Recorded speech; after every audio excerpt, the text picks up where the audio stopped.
What is going on in the banking world?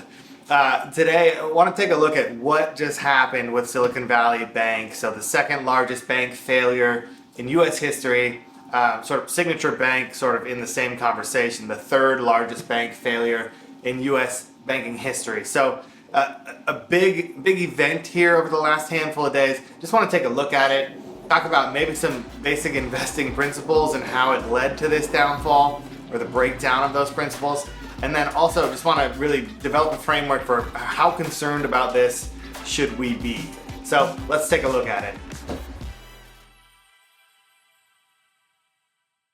So to frame this conversation, I just want to look at the last couple of years of Silicon Valley Bank and their growth rate over that time frame. So if we go back to 2019, the kind of second part of it, as COVID's starting here, you see their deposits going from then to the end of 2022, deposits more than tripling over that time frame.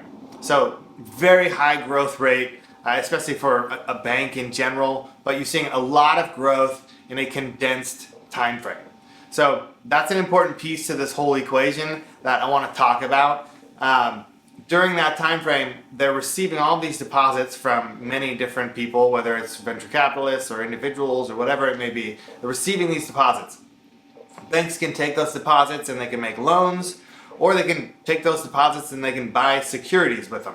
So that's what they ended up doing with a large portion of these deposits, is buying securities.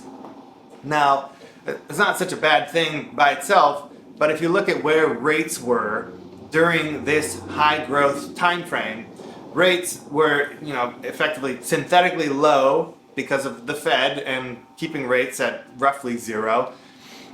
Rates were very low. So when they're looking to invest this money into government bonds, they're not getting very much return for that. So knowing that information, I just want to give a quick rundown here how a bond works. I don't want to lose the conversation here, but if you picture, kind of a teeter-totter, if you will, rates on one side and the value of a bond on the other. When rates go up, the value of a bond falls. When rates go down, the value of a bond goes up. Now, as we talk about longer bonds versus shorter bonds, if you picture the fulcrum of this teeter-totter, longer bonds are farther out.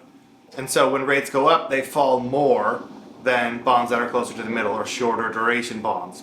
So being longer can cause your value to decline more when rates rise. So this is an important note here, because this is one of the things that we find, or one of the problems that we find with the bank, is maybe reaching for a little bit of duration because rates were so low during that high growth time frame, and then immediately we see this very fast rate hike cycle by the Fed. All right, so now on their balance sheet, they have a lot of bonds that they've purchased because of that high growth rate or high increase in deposits over this time frame. Now, banks can classify these bonds on their balance sheet in two different ways. One of which is called available for sale. If you put that on your balance sheet, it causes your assets to move up and down because you have to mark those to market. So when rates go up and the value falls, you have to show that drop in value. So you'll have a fluctuating balance sheet when you have your bonds marked as available for sale. Now contrast that with held to maturity. A bond, if you give $100 to somebody in the form of a bond and they pay you, maybe $2 twice a year, so you're getting 4% on your bond, and at the end, how it works is they pay you back the $100. So they pay you the interest along the way, then they pay you back the $100. So if you think of a bond that's held to maturity, the price risk in the meantime doesn't matter as much. So if you're going to hold it to maturity, they're going to pay back the principal at the end and the interest along the way, assuming they don't default. So there's the price volatility isn't really something that you're concerned with if you're going to hold these until maturity. So sort of in a way to help banks allow them to categorize these things as held to maturity, is they allow for that option. So they don't have to have the fluctuating balance sheet because of daily prices when they're going to hold something to maturity. So during that time frame, just want to give you a sense of it. Their available for sale bonds grew from 14 billion to 27 billion. Okay, so almost doubling there. But their held to maturity book of bonds went from 14 billion to 99 billion. So you can see a lot of these bonds were marked as held to maturity. And that's okay if you're going to hold them until maturity. They're not cheating the system or something here. If that's truly your intent, that's how you mark it. So the problem with that is that sharp increase in rates that we showed, the actual value of these bonds, if they're held to maturity, you're marking them on your balance sheet as some kind of closer to the principal amount of that bond. But if you were forced to sell them today, because of the rate hikes or the increase in rates that we've seen over this time frame, the value that you would actually receive is less than how you have it marked on your balance sheet. So really this does cause a problem when you're forced to liquidate these, because immediately you say something's worth whatever $100, and when you sell it you only get 85 or 90, so you lose that $10 or $15. So available for sale versus held to maturity, it's kind of how that works, and it's going to kind of flow into the actual problem that occurred here. So let's take a look at that. All right, so I think I've laid the groundwork or the framework for the conversation here. So now, given all of that, what happened? And basically what happened is you can see sort of in that 2022 time frame, withdrawals start to occur from client accounts. And what eventually can happen if you have enough withdrawals is those held to maturity securities that you have on your balance sheet, you may be forced to sell some of those prior to maturity. So when you do that, you sell it and immediately realize that loss.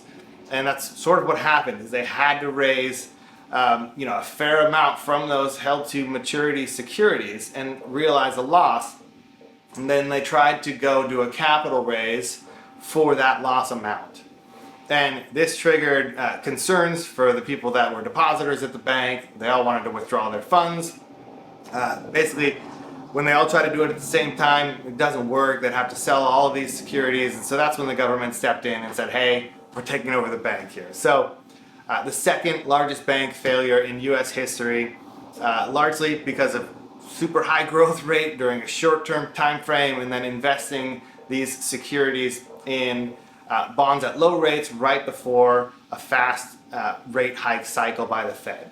Now, when I say it that way, it sounds like it's not their fault. I want to be careful here. It's that multiple people have a hand in this, but Silicon Valley Bank, they reached for a little bit of return in those bonds that they were purchasing. So if we just look at a chart here, I want to illustrate this point. If we look at their capital ratio, their tier 1 capital ratio, and then we adjust that. We say, hey, these held to maturity securities, what if we assumed that all of these were marked to market? Then what would your capital ratio look like? And you see pretty comparable drops in most banks. But the decline from the stated tier 1 capital ratio on the balance sheet versus what would happen if you realized all of it, that you see in Silicon Valley Bank, it takes it to a capital ratio of effectively 0. This is largely because of reaching a little bit longer in those bonds that they're holding on their portfolio.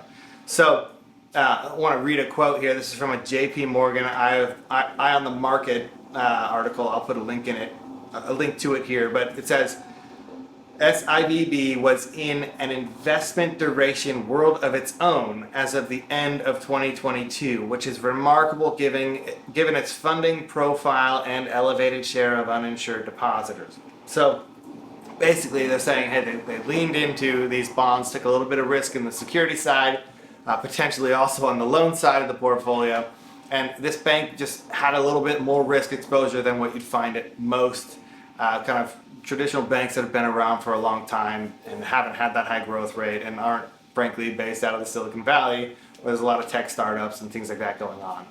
So they just got caught off sides at the wrong time. It's unfortunate. What could they have done? It's difficult to say. It's a bad time though to have your head of risk leave the firm in April of 22 and then wait 8 months to fill that position. it doesn't help make you look any better. So it's just an unfortunate sequence of events with the Fed rate hike cycle. You could argue that they started too late and they're partly at fault, and but you could also argue that they're doing what they want to do because, I mean, they've made it pretty clear they're going to go until something breaks here to fight this inflation. So something broke, and now we'll see kind of where this goes and what that means for future rate hikes. But that's effectively what happened in the bank. And I also wanted to show the chart that showed the other banks too, just to help you gauge your own level of concern for what's going on.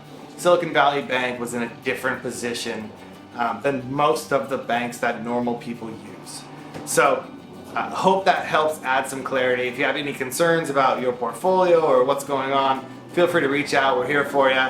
But have a great week, and we'll talk to you soon.